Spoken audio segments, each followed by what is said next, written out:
नमस्कार विद्यार्थियों, मैं राकेश जांगीड़ आपका हार्दिक अभिनंदन करता हूं, स्वागत करता हूं। प्रिय विद्यार्थियों, आज का जो जीके फैक्ट है वो है दायां और बायां। अक्सर क्या है, जीके में दाएं बाएं को लेकर काफ़ी पजल्स रहती है जिनको मैं सॉल्व करने जा रहा हूं। उम्मीद करता हूं आगे कभी आप लोग दाएं बाएं में भ्रमित नहीं होंगे। तो लीजिए शुरुआत करते हैं। शुरुआत करने से पहले साथियों, आप लोगों से निवेदन है कि वीडियो को अधिक से अधिक आप लोग शेयर कीजिएगा, सब्सक्राइब कीजिएगा, लाइक कीजिएगा और कमेंट कीजिएगा ताकि आप लोगों तक का जो संदेश है मेरे तक पहुंच सके। तो लीजिए दोस्तों शुरुआत करते हैं। सबसे पहले साथियों एक बात आती है लूणी नदी को लेकर के है कि जो लूणी नदी है साथियों, ये जो लूणी नदी है, तो लूणी नदी की जो नदियां हैं, लूणी नदी की आप नदियां पढ़ोगे जैसे कि जवाई नदी है, सूकड़ी नदी है वगैरह है, और ये अपने पढ़ते हैं लीलड़ी नदी वगैरह है। लूणी की मोस्टली जो नदियां हैं, लूणी की मोस्टली जो नदियां हैं इसमें क्या है, बाईं ओर से आकर के इसमें मिल जाती है, बाईं ओर से आकर मिलती है। लेकिन लूणी की एकमात्र ऐसी सहायक नदी जो इसमें दाईं ओर से आकर के मिलती है, तो लूणी की एकमात्र ऐसी सहायक नदी जो इसके दाईं ओर से आकर के मिलती है साथियों, तो वो कौन सी है, जोजड़ी है। तो लूणी की एकमात्र ऐसी सहायक नदी जो इसमें दाईं ओर से आकर के मिलेगी, तो वो कौन सी आ जाएगी, जोजड़ी नदी आ जाएगी है। दूसरा जो फैक्ट है वो आप देखिएगा। देखिए दूसरा जो फैक्ट करता हूं मैं, जैसे कि राजस्थान के अंतर्गत आप पढ़ते हो आईजीएनपी जो नहर है, इंदिरा गांधी जो नहर है, ये नहर कौन सी है, आईजीएनपी, इंदिरा गांधी नहर है। तो इंदिरा गांधी नहर की आप बहुत सारी शाखाएं हैं, जैसे कि सूरतगढ़ शाखा है, अनूपगढ़ शाखा है, पुगल शाखा है, दंतौर शाखा है, बरसलवाड़ा शाखा है, चारण शाखा है, बिरबल शाखा है और सागरमल गोपा शाखा है। लूणी की बात करते हैं, ये जो शाखा है ना लूणी की है वो दाईं ओर से निकाली गई है, ये दाईं ओर से निकाली गई है। लेकिन लूणी की एकमात्र ऐसी सहायक, लूणी की एकमात्र ऐसी शाखा जो इसके बाईं ओर से निकाली है साथियों, तो वो कौन सी है, वो आ जाएगी रावतसर शाखा। तो लूणी की एकमात्र ऐसी सहायक हम कहते हैं शाखा जो इसके बाईं ओर से निकाली गई है, जो इसके बाईं ओर से निकाली गई है, तो वो कौन सी है साथियों, रावतसर शाखा। बाकी सारी शाखाएं हैं वो किस ओर निकाली गई है, दाईं ओर। साथियों लूणी नहीं, इंदिरा गांधी नहर, सॉरी इंदिरा गांधी नहर की बात कर रहा हूं मैं। अगला जो देखते हैं नेक्स्ट इसके पश्चात है, तीसरा देखते हैं। देखिए हम बात करते हैं राजस्थान के अंतर्गत एक देवता है, वो देवता कौन से हैं, ऊंटों के देवता है, ऊंटों के देवता है और राजस्थान के लक्ष्मण के अवतार हैं साथियों। वो देवता कौन से हैं, पाबू जी है। तो प्रश्न आता है कि पाबू जी की जो पगड़ी है, पाबू जी की जो पगड़ी है, पाबू जी की जो पगड़ी है वो किस ओर झुकी है। एग्जाम में कई बार प्रश्न आया हुआ ये कि पाबू जी की कौन से लोक देवता जिनकी पगड़ी बाईं ओर झुकी है, तो साथियों बाईं ओर झुकी है वो देवता कौन से हैं, पाबू जी।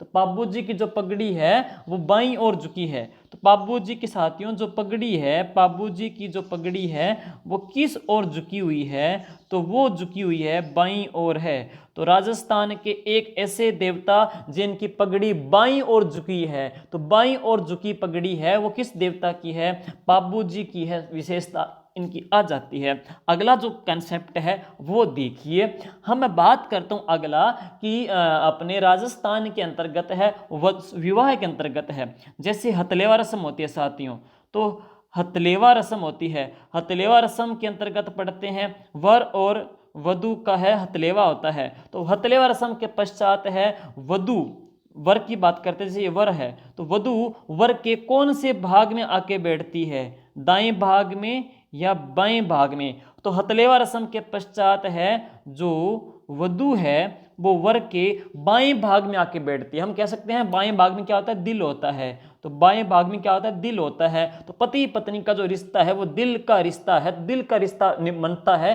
तो दिल की ओर आके बैठती है। तो सीधा हम कह सकते हैं डायरेक्ट है वो दिल पे अटैक करती है। तो हम कहेंगे कि हथलेवा रस्म के पश्चात है वधु वर के बाएं भाग में आकर के विराजमान होगी। पाबू जी की जो पगड़ी है वो बाईं ओर झुकी हुई है। अगला जो फैक्ट है वो सुनिए, नेक्स्ट जो फैक्ट पढ़ते हैं वो कौन सा है। वो इसके पश्चात मैं कर रहा हूँ साथियों कि आप बात करते हैं बायां आलिंद और दायां आलिंद। ये सुनिए, बायां आलिंद, एक तो है बायां आलिंद और एक है दायां आलिंद है। तो एक तरफ तो है बायां आलिंद और एक तरफ है दायां आलिंद है। जो शुद्ध रक्त बहता है साथियों, जो शुद्ध रक्त बहता है और जो अशुद्ध रक्त बहता है उसके बारे में प्रश्न आ जाता है।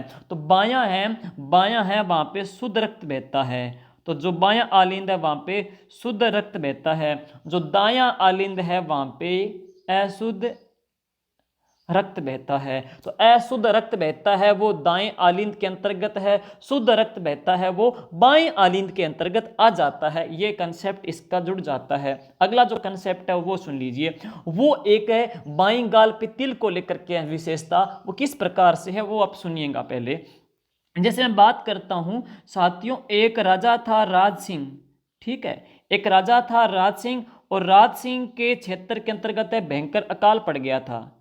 तो राज सिंह के क्षेत्र में भयंकर अकाल पड़ गया था। तो राज सिंह ने क्या किया, अपने लोगों के लिए पानी की व्यवस्था उपलब्ध करवाने के लिए, कुछ लोगों को रोजगार देने के लिए एक झील का निर्माण करवाया था।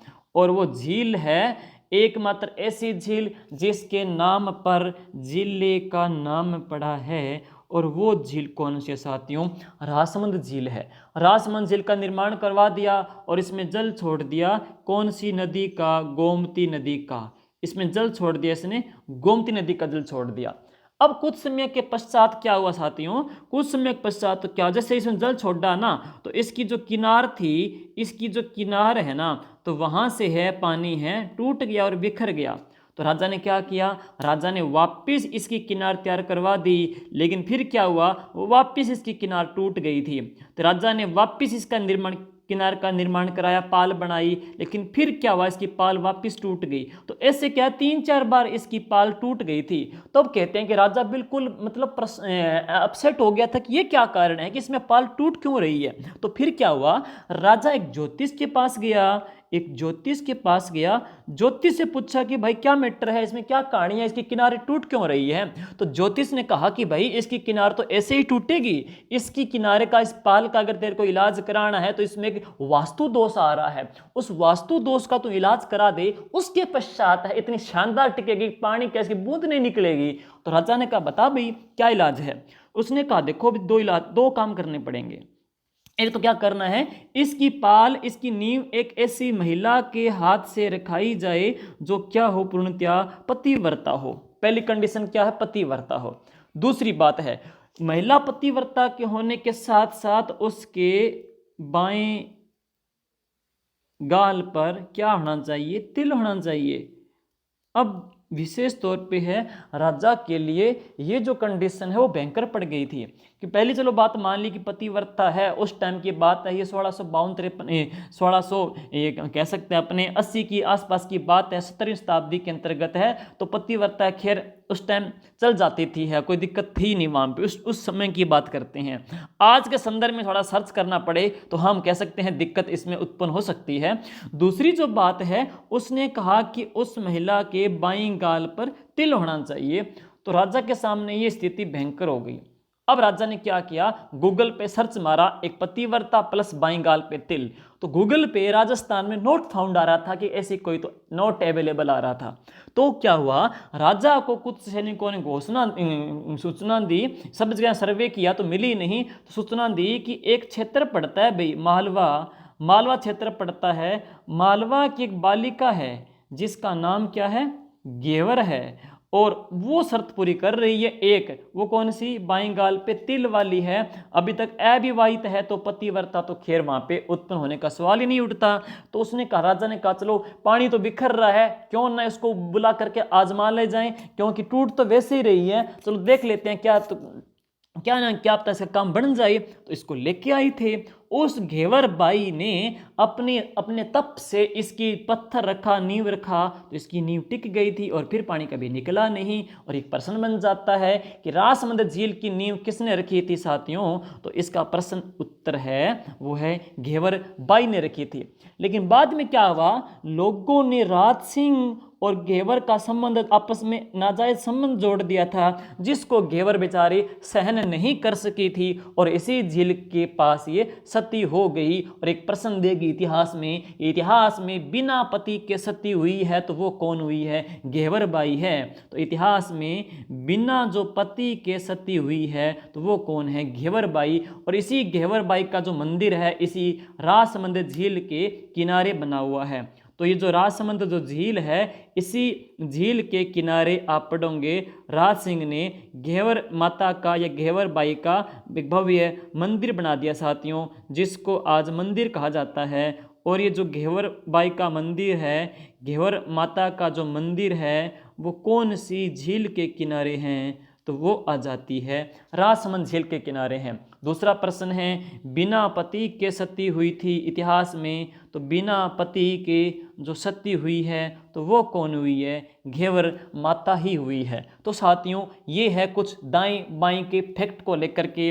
लीजिए मैं आपकी वापस एक बार शुरुआत करा दूं। सबसे पहले आपने पढ़ा था कि दाएं बाएं के फैक्ट में कि लूणी की बात करी थी आपने। लूणी की एकमात्र ऐसी सहायक नदी जो इसके दाईं ओर से आके इसमें मिलती है तो वो कौन सी है? जोजड़ी नदी है। दूसरी जो बात आपने पढ़ी थी वो थी IGNP इंदिरा गांधी नहर की एकमात्र ऐसी शाखा जो बाईं ओर से निकाली है तो वो कौन सी है? रावतसर शाखा है।